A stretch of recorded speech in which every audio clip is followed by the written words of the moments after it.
안녕하세요. 모누입니다. 오늘은 3차생으로 공부했던 6개월간의 과정에 대해 이야기해볼까 해요. 코로나 때문에 2020년 시험이 연기되어서 2021년 시험 일정은 비교적 짧았는데요. 20년 합격자 발표가 3월 3일에 있었고 21년 1차 시험이 5월 29일, 2차 시험이 9월 4일에 있었습니다.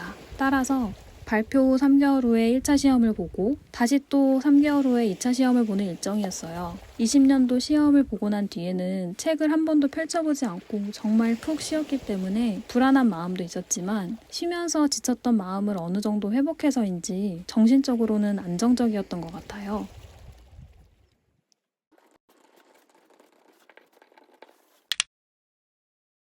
월별로 제가 공부했던 방법을 좀 소개를 해드리자면 3월, 4월, 5월 큰 틀로 회계, 원가, 세법, 그리고 1차 시험에서 보는 재정학과, 행소법 이 부분은 1차 시험과 2차 시험에서 공통적으로 보는 과목이고 이 두 과목은 1차 시험에서만 보고 그리고 세법학은 2차 시험에서만 보는 과목이에요. 그래서 저는 3, 4, 5월 달까지는 1차 시험 공부를 하고 6, 7, 8월에는 2차 시험 공부를 했는데 2차를 공부할 시간이 비교적 적다 보니까 걱정이 되어서 3, 4, 5월 달에 회계랑 원가, 세법 같은 경우에는 연습서로 2차 공부도 같이 진행을 했어요. 회계랑 원가는 연습서를 풀었고요. 세법 같은 경우에는 세무회계 인강을 들었습니다. 세무회계 강의를 수강하면서 개정세법도 보고 세무회계에서 부족한 부분도 채울 수 있었어요. 인강은 3월부터 4월 중순까지 들었었고 수업을 듣고 문제를 그날 복습하면서 진도를 놓치지 않으려고 노력했어요. 세법에서는 1차 시험에서 국기법이나 국징법이나 조처법 등이 있는데요. 이런 것들은 세무회계 인강을 다 수강한 뒤에 좀 수강을 했습니다. 이 기타세법에서 말문제를 대비를 하고 나머지는 세무회계에서 강의를 들었던 거를 토대로 객관식 책을 사서 혼자 풀었어요. 그리고 저는 1차 시험을 본 지 2년이 지났기 때문에 재정학이랑 행소법이 너무 걱정스러웠어요. 특히 재정학 같은 경우에는 경제학 관련된 과목이다 보니까 자신이 없더라고요. 그래서 3월 달에 일단 맛보기 강의로 1일 특강을 들었어요. 1특을 들어보고 만약에 혼자서도 할 수 있다는 생각이 들면 혼자 문제를 풀려고 했는데 1특을 들어봤는데 아무래도 강의를 들어야겠더라고요. 재정학은 3월 초에 1특을 듣고 3월 중순부터 4월 초까지 객관식 강의를 들었습니다. 그래서 이 객관식 강의를 듣기 전에 이미 1특을 들은 거를 토대로 문제를 미리 다 풀고 강의를 들으면서 제가 틀린 부분이 있으면 왜 틀렸고 선생님이 풀이하는 방식을 적용하려고 애썼던 것 같아요. 1특을 듣고 객관식 강의를 듣고 계속 그 이후로는 문제풀이를 많이 했습니다. 행소법은 범위가 굉장히 적지만 그래도 무시할 수 없는 과목이 됐어요, 이제. 저는 정인국 선생님의 조문 특강을 사서 인터넷 강의를 배속으로 들으니까 2번 정도 들을 수 있더라고요. 처음 들을 때는 감을 익히려고 노력을 했고 2번째 들을 때는 거의 막판에 조문을 암기하는 수준으로 생각하고 들었습니다. 그래서 조문 특강은 2회 정도 들었어요. 그 회계랑 원가는 연습서로 공부를 했지만 사실 1차에서는 1분에 한 문제를 풀어야 되는 그런 상황이에요. 그래서 4월에 넘어가서는 객관식 문제를 풀었고 저는 시험을 앞두고는 거의 문제풀이를 많이 했는데 그 모의고사도 보고 기출문제를 굉장히 많이 풀었어요. 모의고사는 나무랑 우리 경영 아카데미 문제를 풀었고 기출문제는 10개년도 그 문제집을 사서 풀었습니다. 그리고 세법도 이 객관식 문제집을 풀고 기출문제도 풀었지만 말문제 위주의 문제를 대비를 할 때에는 하루에 끝내기도 많이 봤어요. 세법은 객관식 문제집으로 정리를 했습니다. 이 모의고사랑 기출문제는 전 과목에 해당하는 공부 방법이고요. 저는 이 모의고사 문제를 풀고 기출문제를 풀었던 게 시간 관리하는데 굉장히 큰 효과를 봤던 것 같아요. 그래서 저는 모의고사랑 기출문제 풀이를 좀 추천해드리고 싶어요.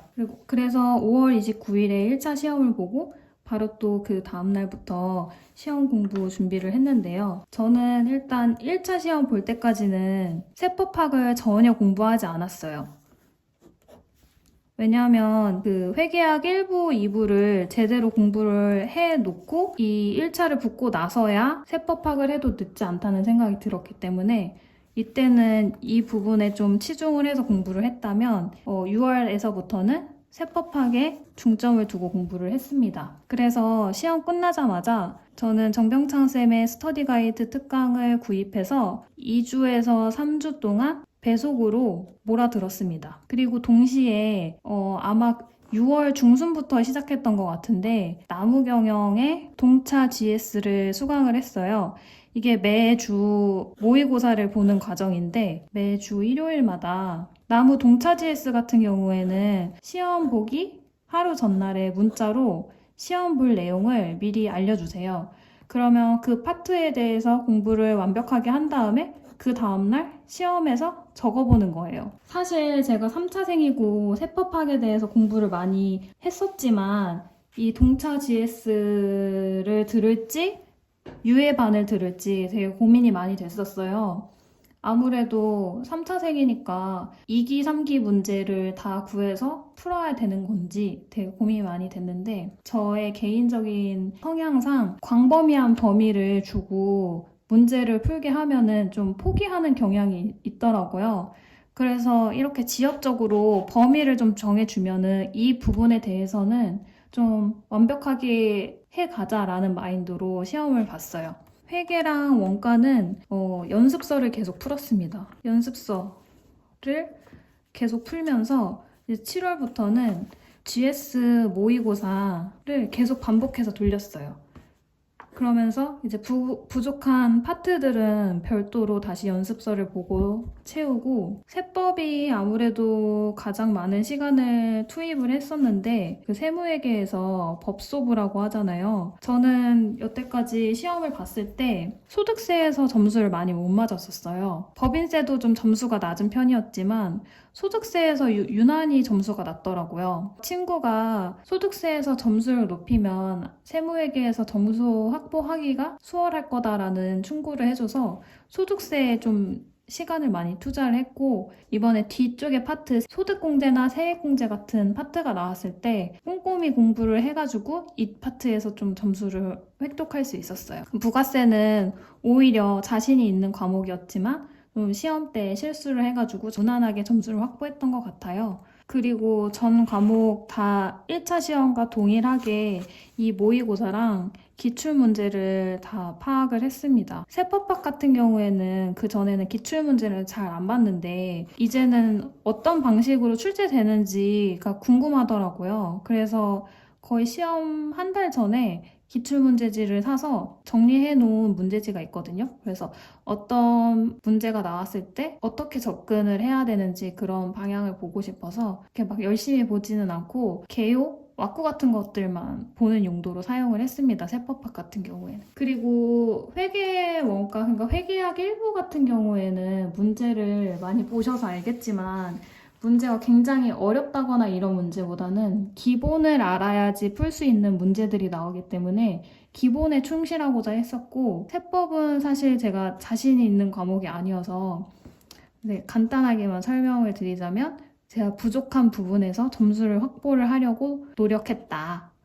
그리고 세법학 같은 경우에는 1차 시험에는 공부를 아예 안 했기 때문에 2차 시험에서 되게 중점을 많이 두고 한 공부인데 제가 부족하다고 생각한 과목 그리고 제가 그동안 시험을 봤던 그 점수들이 있잖아요. 그 점수에서 제가 세법학 1부에서는 상증세가 점수가 낮았고 세법학 2부에서는 지방세가 점수가 낮았어요. 그래서 이 부분을 제일 먼저 수강을 하면서 좀 익숙해지려고 노력하고 이제는 예전에는 좀 지엽적인 부분들을 공부를 좀 등한시했다면 지엽적인 부분들까지 다 이제 공부를 해서 가져가려고 노력을 했어요. 왜냐면 제가 시험을 여러 번 겪다 보니까 느낀 게 시험은 이거 안 나왔으면 좋겠다 하는 데서 나오더라고요. 아, 이거 안 나왔으면 좋겠다. 아, 이거 외우기 귀찮다. 이런 부분을 진짜 열심히 외웠어요. 그래서 이번에 이제 상징세 문제 나왔을 때 저는 좀 공부한 부분에서 나왔기 때문에 답안을 쓰는 데는 어려움이 없었습니다. 사실 지방세는 지역적인 데서 나왔는데 다른 부분에서 이제 공부했던 기억을 더듬어서 써가지고 점수 방어에 성공한 것 같고요. 그리고 조특법 같은 경우에는 그 전에 외워놨던 것들이 있었기 때문에 동차 때 그리고 유예 때 외웠던 부분에서 플러스 알파로 이번에 3차에서 외웠던 부분들이 있는데 사실 이번 시험에서는 선생님이 좀 강조했던 부분이기도 했었고 잘 외웠던 부분에서 출제가 돼서 조특법에서는 좀 점수 확보하기가 좀 수월했던 것 같아요. 약간 이런 게 운인 것 같은데 사실 조특법은 암기하는 것밖에 답이 없어서 뭐라고 말씀을 드릴 수가 없을 것 같아요. 그냥 한 80개 정도 되는 생 그 법령을 그냥 다 암기를 해야 돼요. 어쩔 수 없어요. 그래서 저는 이렇게 하고 9월 4일에 시험을 받고 좋은 결과가 있었습니다. 그래서 제가 6개월 동안 되게 짧은 기간이었지만 다이어리를 다시 보니까 제가 참 열심히 살았더라고요. 초반에는 좀 워밍업 하는 것처럼 이렇게 일정을 보냈었는데 이때는 제가 쉬는 시간을 체크를 해서 쉬는 시간을 좀 줄여보고자 시간을 쓰면서 다이어리를 작성을 했었고 점점점 더 열심히 살더라고요, 제가. 뒤로 갈수록 이 일정이 빼곡해집니다. 그래서 이날 1차 시험을 받고 이때는 이제 인강을 보느라고 별로 표시가 없는 것 같지만 되게 하루에 인강을 엄청 많이 들었어요. 6개, 7개씩 듣는 날도 있었고 그래서 이때 2차 때도 시험에 처음에 강의를 보는 날은 좀 스케줄이 비어 보이지만 뒤로 갈수록 점점 더 채워지고 있어요. 그래서 시험에 가까워질수록 더 빡세게 공부했습니다. 그래서 저는 모의고사도 계속 평일에도 다시 여러 번 풀고 그런 식으로 공부를 해서 9월 4일에 시험을 마칠 수 있었습니다.